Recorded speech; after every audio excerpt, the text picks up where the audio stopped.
कई सारी माताओं का यह प्रश्न होता है कि हम मासिक धर्म की समय पर परिक्रमा लगा सकते हैं कि नहीं, ठाकुर जी की सेवा कर सकते हैं कि नहीं, या किसी तीर्थ में चले गए वहाँ पर ऐसा हो जाता है तो क्या दर्शन कर सकते हैं भगवान के या नहीं।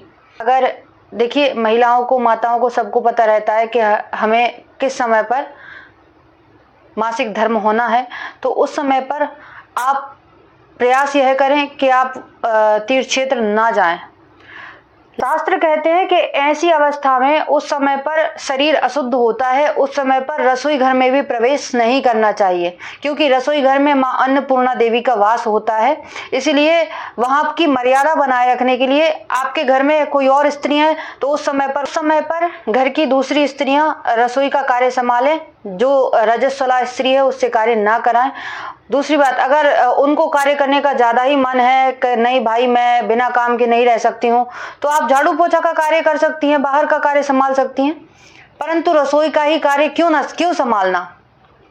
उस समय पर मत कराइए आप रसोई का कार्य। और अगर कोई स्त्री आपके घर में नहीं है तो भाई लोग रसोई का कार्य संभालें इन 3 दिनों में, क्योंकि महीने भर देखिए आपको देवी जी बना करके खिलाती हैं, आपकी पत्नी बना करके खिलाती हैं, तो क्या आप 3 दिन बना करके नहीं खिला सकते हैं। और जिनको इन मर्यादाओं का उल्लंघन करना है वह तरह तरह के तर्क देते हैं। अरे पहले के ज़माने में कोई व्यवस्था नहीं हुआ करती थी, लेकिन आज के समय में बहुत सारी सुविधाएं हो गई हैं। तो देखिए, सुविधाएं तो कितनी होती चली जा रही हैं। इसका अर्थ यह तो नहीं है कि हम अपने संस्कारों को भूल जाएं।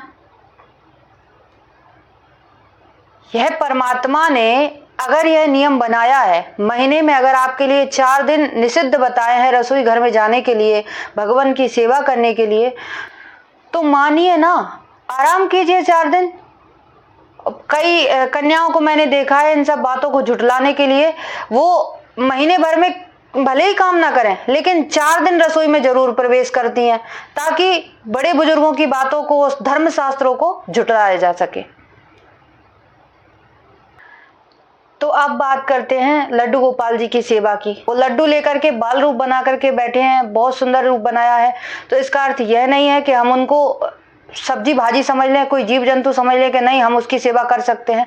वह परमात्मा है, हमें यह भूलना नहीं चाहिए। कई लोगों का यह कुतर्क होता है कि अरे माँ बच्चे से कैसे दूर रह सकती है, तो आप सेवा कर सकती हैं। बिल्कुल नहीं।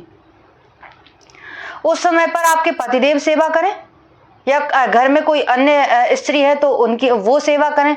जिन लोगों को यह बात बताई जाए कि अरे लड्डू गोपाल की सेवा नहीं करनी चाहिए, ठाकुर जी की सेवा नहीं करनी चाहिए ऐसे समय पर, तो उनका तर्क यह होता है कि अरे मैया यशोदा भी तो अपने कन्हैया का लालन पालन करती थी, माता कौशल्या भी तो लालन पालन करती थी, वह भी तो स्त्री थी।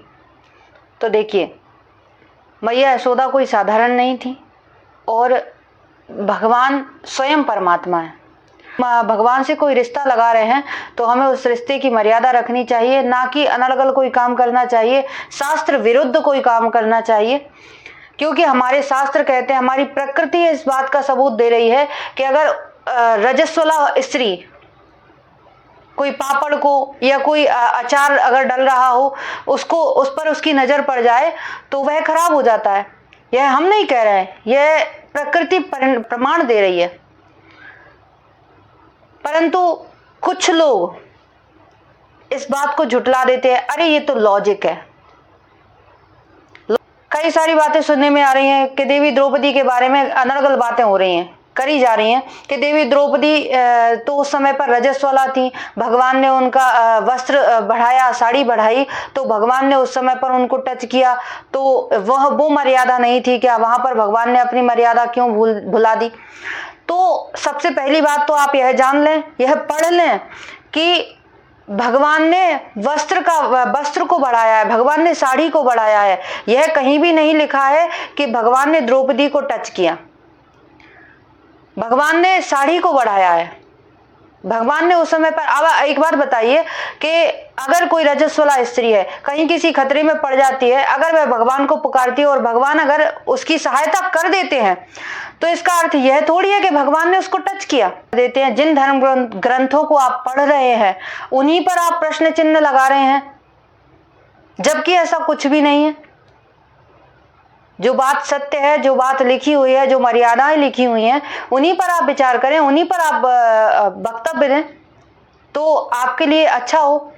क्योंकि आने वाली पीढ़ियां अगर यह सब चीजें देखेंगी, सुनेंगी, तो वह यही कहेंगी कि हाँ, भगवान ऐसे ही होंगे, या ये सब मर्यादाएं कुछ नहीं होती हैं, मायने नहीं रखती हैं। क्योंकि हम तो साधारण स्त्रियां हैं। जब माँ कामाख्या का मंदिर 3 दिनों तक बंद रहता है, महीना, वहाँ अम्बुबाची मेला लगता है उन 3 दिनों में। जब उसके पश्चात उस 3 दिनों के अंदर में वहाँ पर मंदिर में किसी को भी जाने की अनुमति नहीं होती है। श्वेत वस्त्र बिछाया जाता है वहाँ पर। वह 3 दिन बाद जब खोला जाता है दरवाजा मंदिर का, तो वह वस्त्र लाल रंग का पाया जाता है। तो यह सब बातें जुटला ही नहीं जा सकती। जब देवी का मंदिर, देवी की मर्यादाएं इतनी हैं, तो हम तो साधारण स्त्रियां हैं, तो हमें भी अपनी मर्यादाओं का ध्यान रखना चाहिए।